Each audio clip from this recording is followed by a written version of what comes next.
नमस्कार दोस्तों, हरे कृष्णा। मैं तुषार ठाकुर आप लोगों का स्वागत करता हूं अपने चैनल पर। तो आज मैं आपको सुनाने वाला हूं वैशाख मास का 10वां अध्याय। पिछले अध्याय में हमने जाना कि किस तरह से माता सती राजा दक्ष के यहाँ पर हवन कुंड में कूदी थी और किस तरह से भगवान शंकर ने अपना रौद्र रूप धारण करा था और किस तरह से दक्ष को बकरे का सिर लगाकर उनकी मुक्ति करी थी।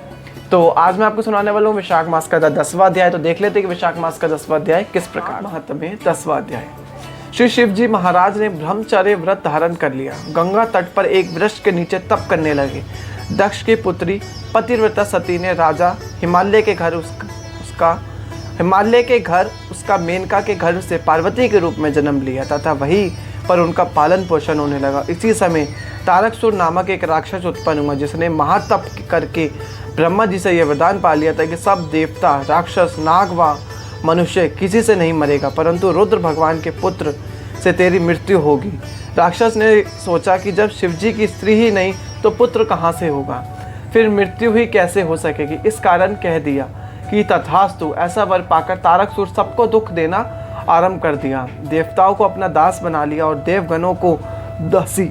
इस प्रकार जब देवता अत्यंत दुखी हो गए तो वह ब्रह्मा जी के पास पहुँचे।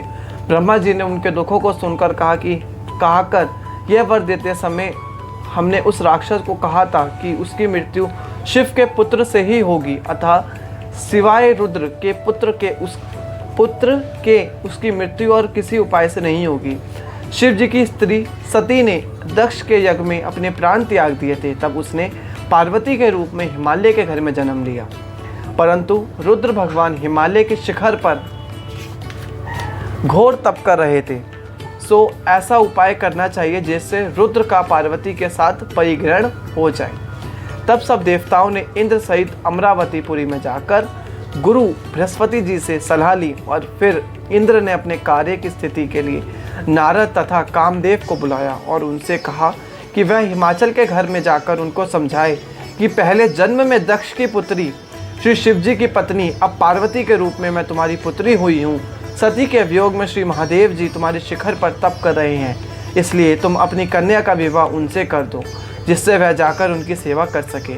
वह उसके पति होंगे। इंद्र की आज्ञा पाकर नारद जी को जैसा समझाया था वैसे ही करने के लिए वह चले गए और फिर इंद्र ने कामदेव को बुलाया कि सब देवताओं के हित के लिए तुम बसंत ऋतु के सहित तपोवन में जाकर रुद्र तपस्या कर रहे हो, जाओ और वहाँ पर बसंत का विस्तार करो और जब पार्वती वहाँ पहुँच जाए तब धनुष चढ़ाकर ऐसा बाण मारो कि शिवजी मोहित हो जाएं।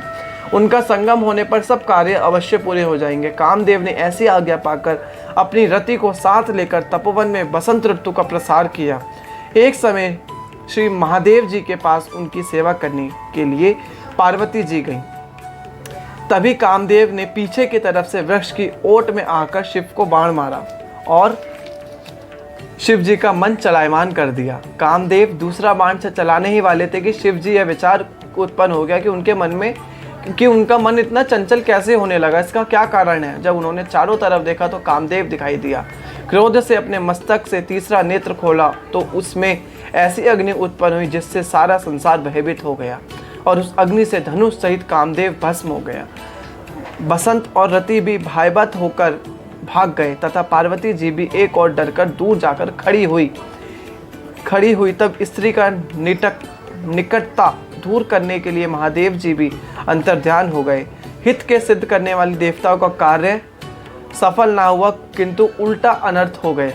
जो कोई साधुओं से दुष्टता करता है उसके साथ ऐसा ही होता है। इस प्रकार वह इक्ष्वाकु वंश का राजा भी साधुओं को अप्रिय था, क्योंकि वह भली भांति साधुओं की सेवा नहीं किया करता था। इसलिए उसने महान दुख भोगे और बुरी से बुरी योनि में जन्म लिया एवं 7 जन्म तक कुत्ते की योनि भोगी।